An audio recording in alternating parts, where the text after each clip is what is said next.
you recognise this chair? I'm back at Cyril's. I'm visiting Patsy and Patrick, having a little stopover over in KL before going to Kota Kinabalu, and we're enjoying, as you can see, rather inclement weather. This really shouldn't be the rainy season in Malaysia. It should be over, but the world's weather's weird. We are now in very, very late March, and England's been having snow and rain, so it's not normal, is it? Maybe we're never going to have normal again. And over here I want to show you what happens in Malaysian sweatshops. There's that man, look at him. Yeah. You may recall this bag, I had it fixed in a market in Bagel, and it didn't hold very long, did it? But now we've got the expert touch. It's a very hard thing to say goodbye to shirts that have served you well. I don't even think of them as shirts. I think of them as brothers made out of cloth with buttons glued on them.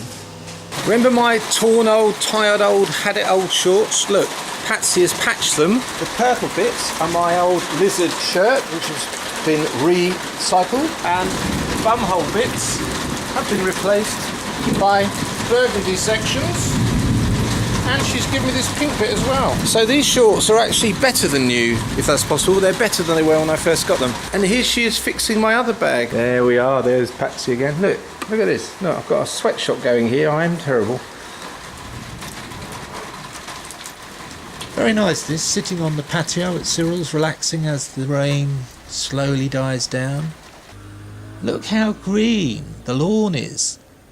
Nice to walk about on, and it's all wet and lovely. Oh, there's my feet. There's this visitor who comes whenever the worms come out, whenever there's a heavy downpour. Here he is. Patrick said it's a squirrel. I don't know if Malaysian squirrels look like this, perhaps they do, but I don't know what it is. But look at him, he's got a lovely coat. It's quite squirrely, but he's got that long nose, which is a bit odd. And he didn't come up to any of us. We were sitting watching him, but he was quite happy to look about for worms a few feet away from us. Really lovely coat. Look at him, look. Oh, there's one in there. He appears every time there's a big rain.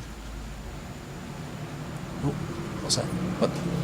Look at the tail. Go on. There's Muffy, all nicely cleaned, nestling beneath the trees. Our driver today is Patrick. We're going to go and look at some strange creatures today. Here's one. Hello. And here's another one. It's a bit of a cop-out, this, but I went to the mall yesterday with Anne and Bruno. I went to the cinema and we saw these strange creatures, and I want to see them again. So we're going to go and look at the strange creatures.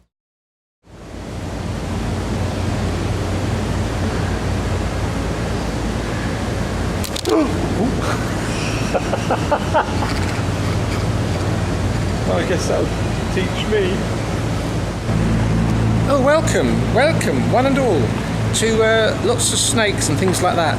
So if you don't like snakes and spiders and scary things, I should go and make a cup of tea and come back when this bit's done.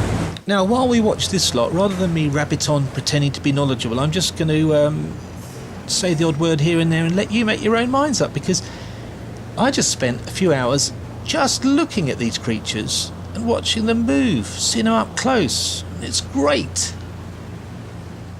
That's a snapping turtle. See that hook on the mouth there?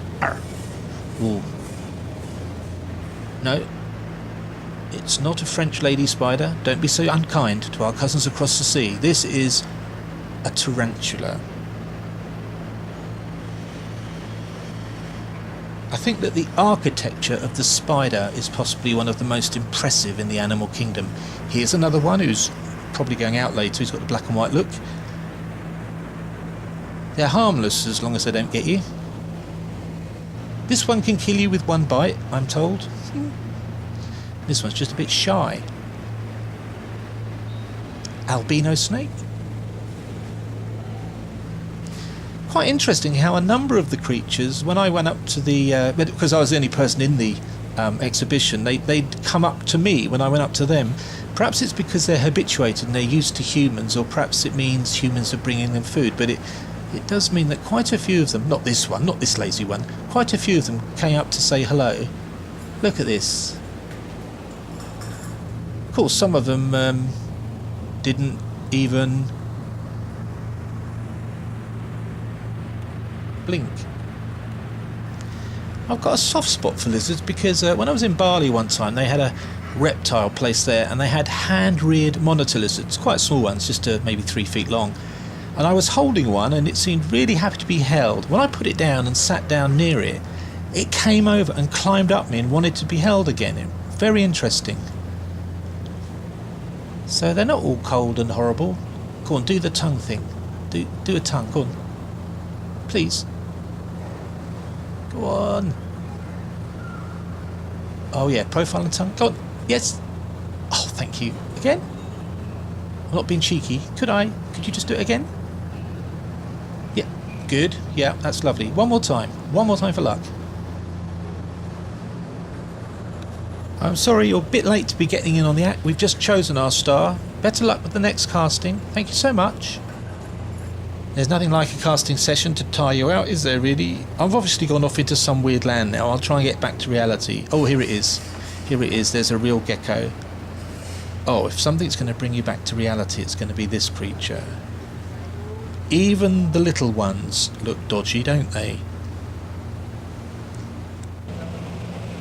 I think this is an alligator rather than a crocodile from the shape of that head. It's a little baby one, but I'd lay bets it isn't a vegetarian. Look at that shape. Eye. Oh, do the eye. Oh, unflinching, isn't he? Oh, Attenborough, look at that nose. Attenborough?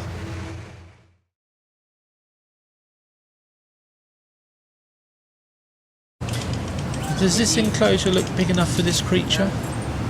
It's a cotamundi, by the way. But it's not right, is it? To get an albino is about 3 to 4 generations. Then you can get an albino. So was this one bred, or did it just happen? Yes, Oh, it's this bred. one bred. For 4 generations, and then you can get an albino. It took us about more than 10 years to get an albino, one albino.